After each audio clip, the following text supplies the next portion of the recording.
Psalms 109. Mga hinaing ng may kaaway. Kinumpos ni David para kantahin ng song leader. O Diyos, pinupuri kita. Please, huwag kang manahimik lang. Nagsasalita ang masasama at manloloko laban sa akin. Lahat naman sila nagsisinungaling. Ginugulo ako ang sasama ng sinasabi. Tinitira nila ako ng walang dahilan.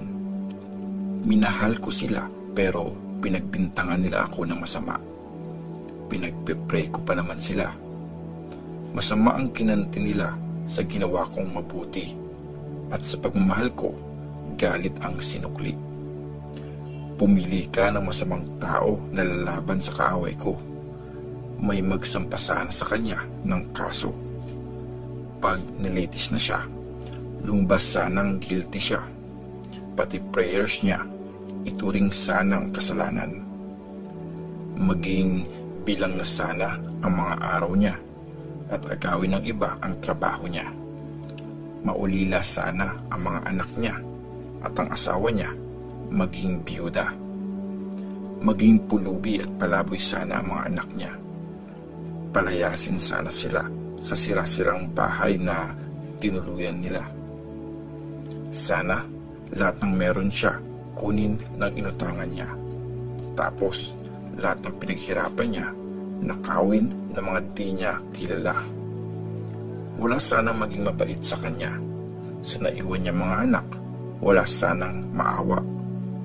Huwag na sanang masundan ang lahi niya at ang pangalan niya mabura na sa next generation. Tandaan sana ni Lord ang kasalanan ng ninuno niya at huwag patawarin ang kasalanan ng nanay niya. Huwag sanang kalimutan ni Lord ang mga kasalanan niya, pero siya mismo malimutan na talaga. Kasi never naisip ng taong yan na maging mabait. Pinahirapan niya yung mahihirap hanggang sa mamatay, pati yung mga walang-wala at sobrang down. Gusto niyang may mangyaring masama sa iba. Sa kanya sana mangyari yun. Ayaw niyang i-bless ang iba. Siya sana ang hindi i-bless. Kung sumpain niya ang iba, parang nagpipihis lang siya. Sana yung sumpa niya ma-absorb ng katawan niya na parang tubig, parang oil na nunuot hanggang sa buto. Maging parang damit sana yun na nakabalot sa kanya, parang belt na suot niya araw-araw. Lord, ganyan mo parusahan ang mga naninira sa akin, yung mga nagsasabi ng masama laban sa akin.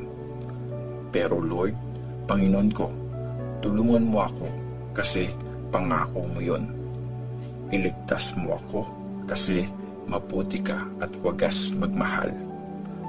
Mahirap lang ako at walang-wala.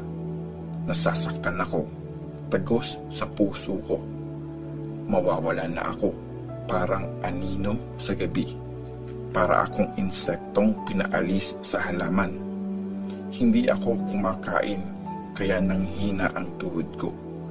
Naging butot balat na ako. Pinagtatawanan ako ng mga tao. Pailing-iling pa pag nakikita ako. Tulungan mo ako, Lord o Diyos ko. Wagas kang magmahal. I-save mo ako. Ipakita mo sa mga kaaway na ikaw ang may gawa nito. O Lord, ikaw nga ang nag-save sa akin. Sige, kahit isumpa nila ako, i-bless mo naman ako. Matalo sana ang mga nagpapahirap sa akin.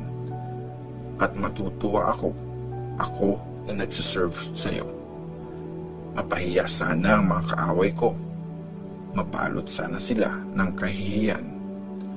Pupurihin ko si Lord sa harap ng maraming tao. Isisigaw ko ng malakas, "Thank you, Lord." Pinagtatanggol niya kasi ang mga mahihirap para i-save sila sa mga humatol sa kanila ng kamatayan. Psalms 110. Si Lord at ang haring pinili niya. Kinompose ni David. Sabi ni Lord sa Panginoon ko, umupo ka sa kanan ko hanggang mapasuko ko sa iyo ang mga kaaway mo.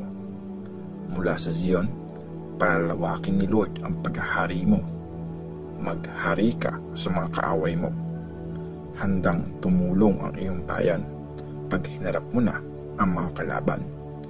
Parang hamog sa umaga, pupuntahan ka ng mga kabataan sa mga banal na bundok. Nag-promise si Lord at di magbabago ang isip niya.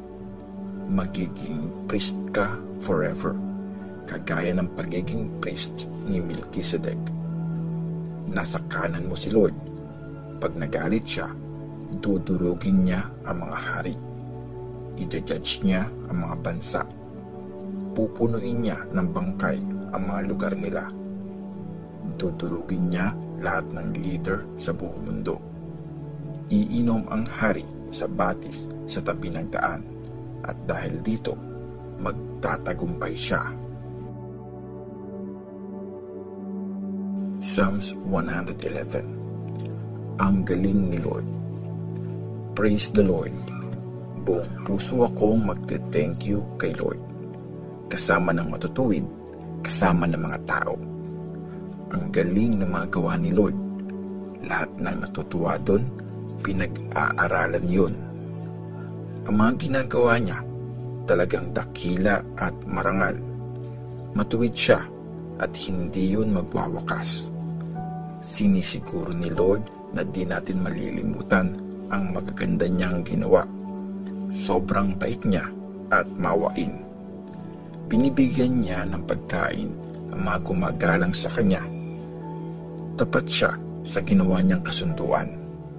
Pinakita niya sa bayan niya na powerful siya nung binigay niya sa kanila ang mga lupa ng ibang bansa. Sa lahat ng ginagawa niya, tapat siya at patas. Lahat ng utos niya ay maaasahan. Forever magtatagal ang mga utos niya. Lahat iyon ginawa ng tama at tapat. Pinalaya niya ang bayan niya. Gumawa siya ng kasunduang hindi magwawakas. Banal siya at dapat matakot sa kanya. Sa paggalang kay Lord, nagsisimula ang pagiging marunong. Lahat ng sumusunod sa utos niya, gumagaling mag-isip. Dapat purihin ang Diyos forever. Psalms 112. Ang taong binibless ni Lord. Praise the Lord.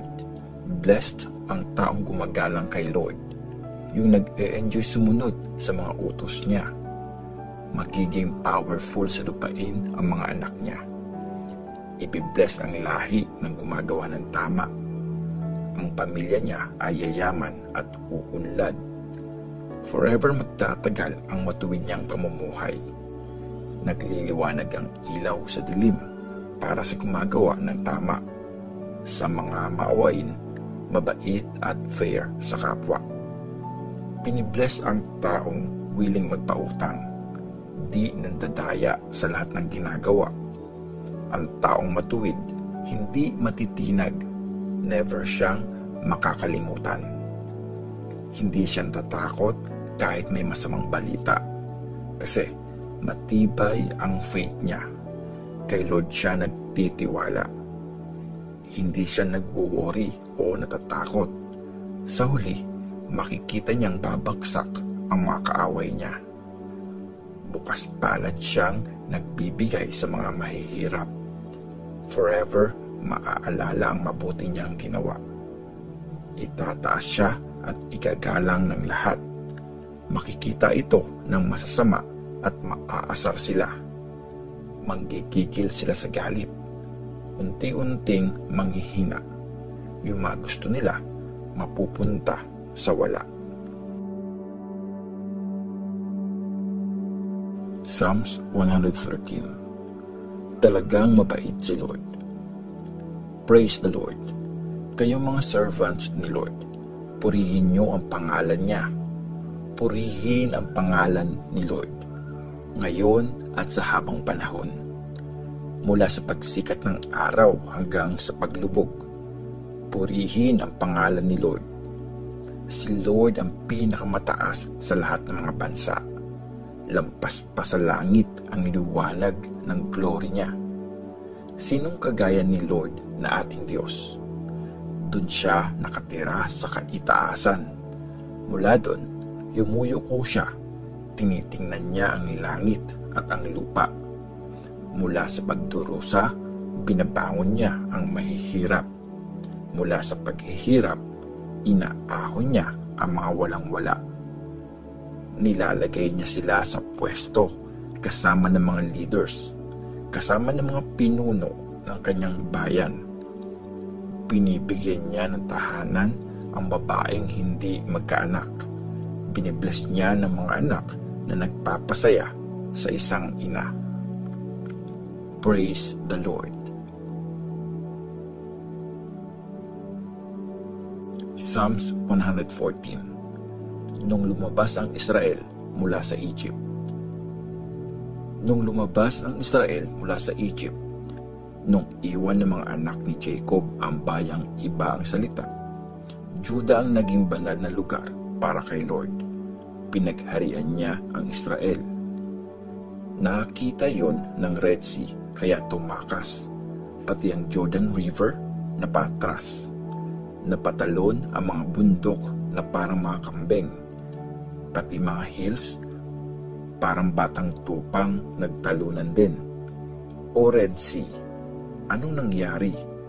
Bakit ka tumakas? Jordan River, bakit ang agos mo ay umatras? Kayong mga bundok, bakit kayo napatalon na parang mga kambing? Kayong mga hills, bakit para kayong batang tupang nagtalunan din? O mundo, manginig ka sa takot. Nandito na ang Panginoon. Nandito na ang Diyos ni Jacob. Kinuha niyang source ng tubig, ang malaking bato. Pinadaloy niya ang batis mula sa solid na bato.